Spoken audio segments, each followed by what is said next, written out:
하면 되겠네요. 또 하나는 뭐냐면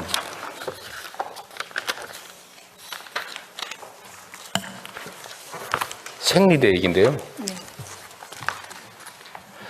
네. 국산 생리대가 왜 이리 비싸냐? 다른 나라 생리대보다 가격이 39% 비싸다고. 네. 혹시 뭐 아세요?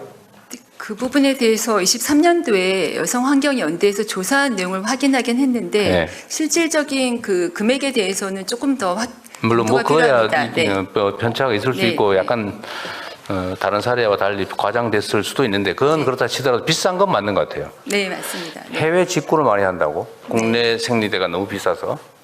근데 왜 그렇게 비싼 거예요, 국내는? 국내 좀 더 좋은 제품들에 대한 그 욕구 때문에 좀 비싸지지 않았을까 생각합니다. 그 외에도 어떤 시장 구조의 문제와 또 약간 세금 부분, 유통 과정에서 세금이 이거 추가되는 부가세도 맞습니다. 면제되는 상품인데? 네, 맞습니다. 네, 그 최초 제조 시에 부가세는 면제되지만 유통 과정에서의 부가세는 계속 붙기 때문에 그래? 추가되기 때문에 그 부분에 대해서 면세해야 된다는 의원 발의, 그러니까 입법도 마련된 것은 입법안이 나온 것으로 알고 부가세는 있습니다. 최종적으로 없으면 없는 거지 중간 가다가 다시 붙고 그런 게 있나요? 그러니까 저도 네. 그 생리대 가격이 이제 그 해외보다 높게 나타나는 이유는 한 몇 가지 이유들이 있는데 우리나라의 경우에 그 일부 업체들의 이제 점유율이 좀 높고 그리고 이제 친환경 유기농 제품이 좀 많이 이렇게 차지하다 보니까 그러니까 가격이 좀 높은 경향이 있습니다. 그리고 대통령님 말씀하신 이제 부가가치 관련해서는 지금 판매 시에는 이제 부가가치세가 면세가 되는데 근데 제조 유통 단계에서 이제 부가세가 또 붙다 보니까 그게 소비자 가격에 또 반영이 돼서 좀 높은 가격에 영향을 다른 미치고 나라는 있습니다. 그런 세금 없어요? 다른 나라 캐나다하고 한 두 개 나라 좀 면세로 알고 있습니다. 아니, 그러니까 세제에서 우리나라가 불리하냐 그 말이죠. 지금 말씀이 불리해서 그렇다는 취지처럼 들려서 네, 그러지는 않은 것 같은데. 아까 말씀드린 한 세 가지 이유 중에 이제 그 세금 문제는 좀 그런 문제가 있고요. 그래서 지금 이제 부가가치세 말고 이제 영세율을 좀 도입하자 이제 그런 논의도 좀 있는 걸로 알고 있습니다. 이게 지금 현재 이게 생리대 값이 너무 부담이 돼가지고 전에 뭐 깔창 생리대니 뭐 그런 얘기도 있었고 그래서 지금은 저소득층하고 일부 네. 좀 저연령층은 네, 생리대 네, 월 14,000원 지원을 해주나 봐요. 네, 지원하고 있습니다. 13,000원? 14,000원씩 월 14,000원씩. 근데 지금 생리대 살려면 2만 몇천 원 들어간다면서요? 네, 그 부분은 좀 다 개인차들이 있는 것 같습니다. 1만 몇천 원짜리 가지고 다 살 수 있어요, 한 달치를? 저희 경우에는 비싸서 못 산다고 네? 하던데?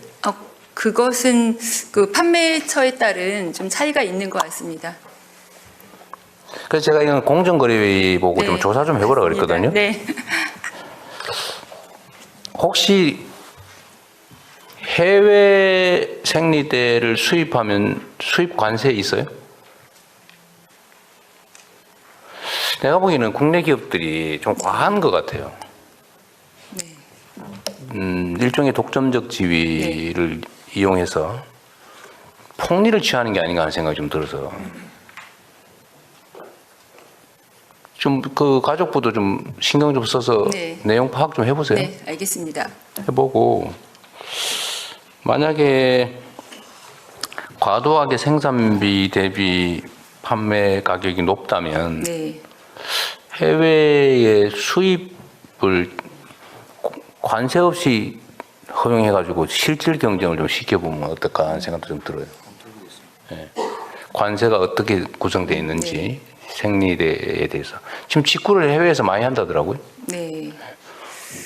개인이 직구를 많이 할 정도면 사실 부당하게 가격이 형성돼 있다는 뜻이죠. 네, 그럴 수 네.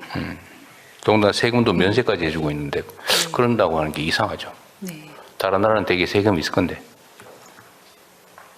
확인해 봐야 네, 되겠습니다. 아주 문제가 좀 있어 보입니다. 네. 그다음에 양육비 우리 대지급제도 시작했죠. 네, 선지급제 시작했습니다. 네. 정부에서 대지급하고 네. 이제 본인한테 구상하는 거죠. 네. 네. 언제부터 시작했어요? 올해 7월부터 시작했습니다. 7월부터. 네.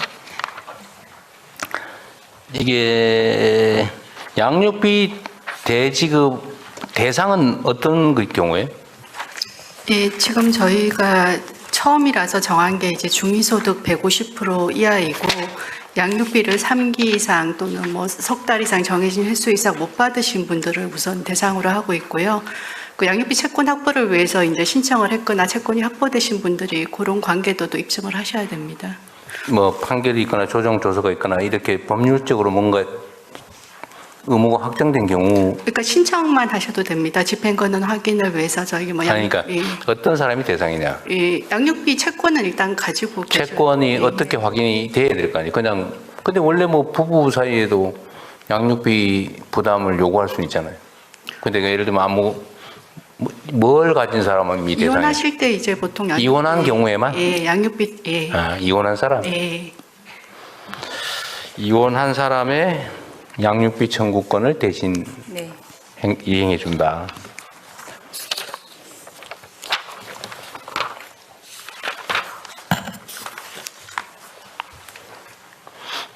그다음에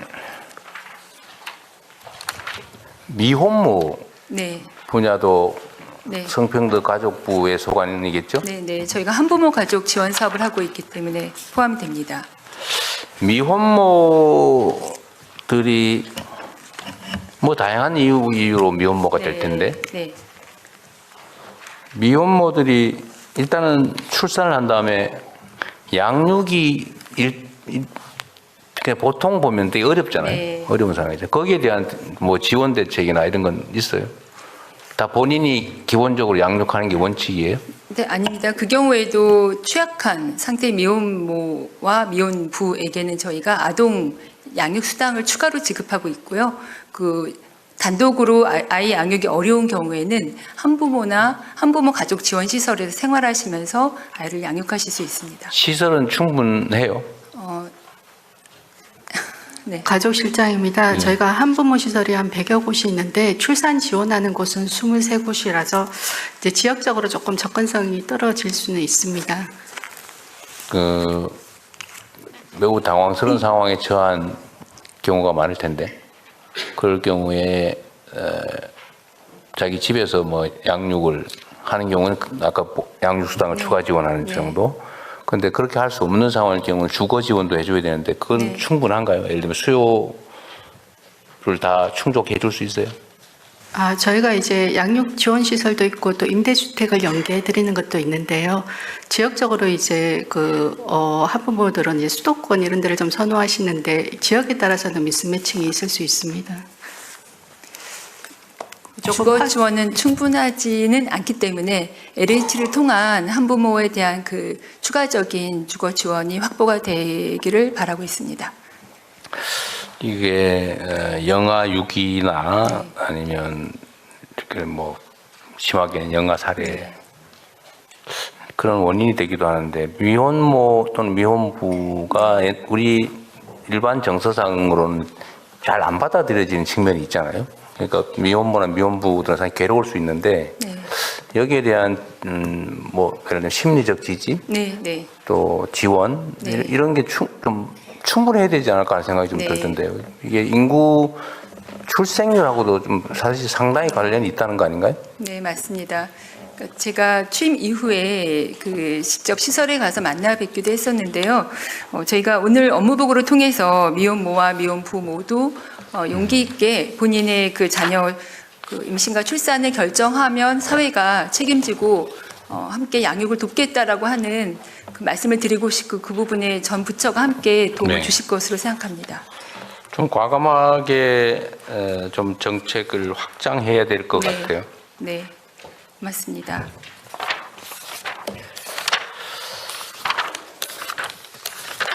그리고 청탁 질문 마지막 질문입니다. 네.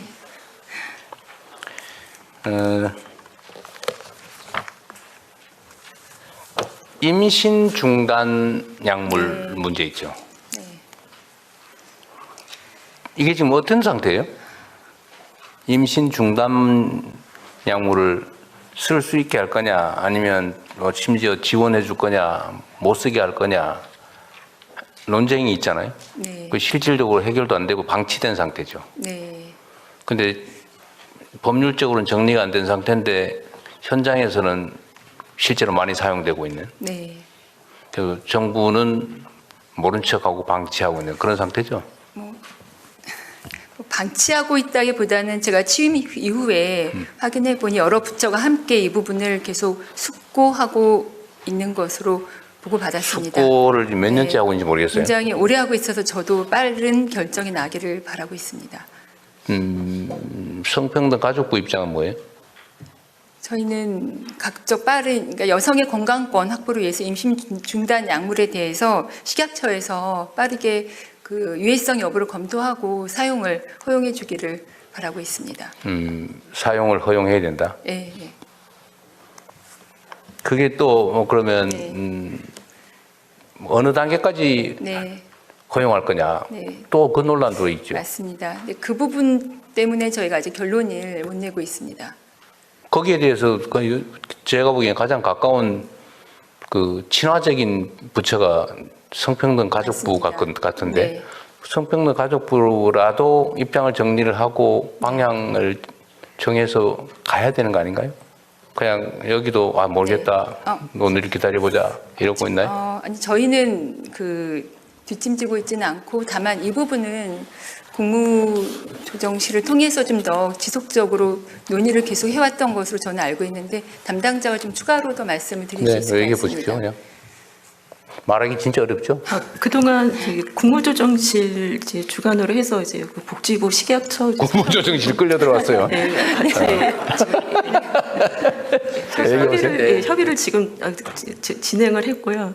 그 내부적으로 이제 안은 이제 마련이 돼 있는데 이제 다만 좀 합의가 안 된 부분이 그 임신 중지 약물에 대해서는 그 헌법재판소 헌법 불합치 낙태죄에 대한 이제 불합치 결정에 대한 입법이 이제 마련돼야 되는데 이제 여성계에서는 그 입법 전이라도 약물은 먼저 도입을 해달라는 그런 좀 건의가 많습니다. 그래서 그거에 대해서 아직 좀 국무조정실이 뭐 할 얘기 있어요? 저희가 수차례 조정을 지금 하고 있고요. 그때 한번 보고도 잠깐 드렸었는데 지금 이게 이제 낙태죄하고 같이 연동이 돼 있습니다. 그래서 식약처에서는 낙태죄에 대한 그 법률적인 문제가 성결이 되어야 자기네들이 그 안전성 심사를 할 수 있다. 이런 입장이고 그 사실 낙태죄 관련해서는 그 문재인 정부 때 정부안을 이미 냈었습니다. 근데 국회에서 그걸 통과를 못 해가지고 그 법 문제가 해결이 안 되니까 이게 지금 계속 같이 정부안의 핵심이 뭐였어요? 그때 몇 주까지 허용 예, 이렇게 돼 있었나요? 네, 12주 정도까지는 무조건 해주고 24주까지는 상담을 거쳐서 해주자. 이렇게 그때 그 보자보건법하고 형법이 같이 나갔었습니다. 24주. 신생아가 출생하는 게 48주인가요? 몇 주 만에 나오는 거예요? 40여 주, 36, 7주 정도 맨날 40주요? 40주. 네. 근데 24주 되면 상담을 거쳐서 14주까지는 그냥 허용. 이게 지금 약물 허용 여부도 이 낙태죄하고 직접 관련이 있는 거네요, 그러면? 근데 약물 허용 여부는 낙태죄 전에라도 저는 말씀 주셨던 것처럼 안정성 여부에 대한 판단은 식약처에서 진행 가능하지 않을까. 약물 자체의 안정성은 네. 사실은 이미 뭐 네, 다른 사람 다 쓰고 있잖아, 그죠? 네. 다 쓰고 있으니까 그게 문제가 아니고 허용할 거냐 허용, 문제겠죠. 안정성 문제가 아니고 사실은 네. 허용할 거냐. 사실상 그렇습니다. 네. 지금 이제 형법하고 모자보건법 이제 현행법이 이제 개정이 돼야 되는데 이제 식약처에서는 그 법을 먼저 개정하고 난 다음에 이제 그 도입을 하겠다는 입장이고 이제 그 법 개정 전이라도 좀 도입해달라는 또 요구가 이제 현장에서 있습니다. 근데 지금 낙태죄는 위헌 판결이 났기 때문에 처벌 대상은 이미 아닌 거잖아요. 네. 오히려 기간을 정하면 그 기간 이후는 또 낙태죄를 처벌해야 되는 상황이 오겠죠. 네. 쉬운 문제는 아니죠. 그런데 이게 이렇게 계속 방치해 놓는 거잖아, 사실은. 그러니까 방치는 아니고 사실 이번 저희 국민주권 정부 들어서 국무조정실 중심으로 지속적으로 굉장히 그 숙고를 하면서 논의를 이어온 것으로 알고 있습니다. 이게 지금 시중에서는 내가 보기엔 실제로 사용하고 있는데 네. 또 팔고 있잖아요. 팔고 사고 먹고 다 하고 있는 거 아니에요 지금? 네. 그러면 이 약을 취급하는 약사들은 현행법에 위반됩니까? 어떻게 되는 거예요? 이게 그 식약처의 승인이 안 난 약품이라서 약국에서 원래는 팔 수 없는 거예요? 그럼 몰래 파는 건가요? 저희가 알기로는 이 약을 공식적으로 사는 건 아니고요. 비공식적으로 비공식적으로. 구매를 하고 약사법에 이게 못하게 돼 있기 때문에 약사들은 정식 승인받은 게 아니라 살 수가 없는? 처방이나 약사가 판매할 수가 없습니다. 그런데도 뭐 사는 건 충분히 가능한 모양이더라고요. 현재. 이래저래.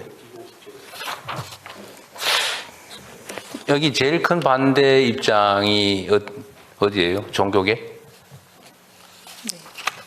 맞습니다. 국회의원들도 쉽게 입장을 못 정하는 거예요, 그래서? 네, 그런 걸로 알고 있습니다. 네. 그런데 법률 없이 행정적으로 조치를 하긴 쉽지가 않다는 건가요? 법제도 정비가 먼저 돼야 된다?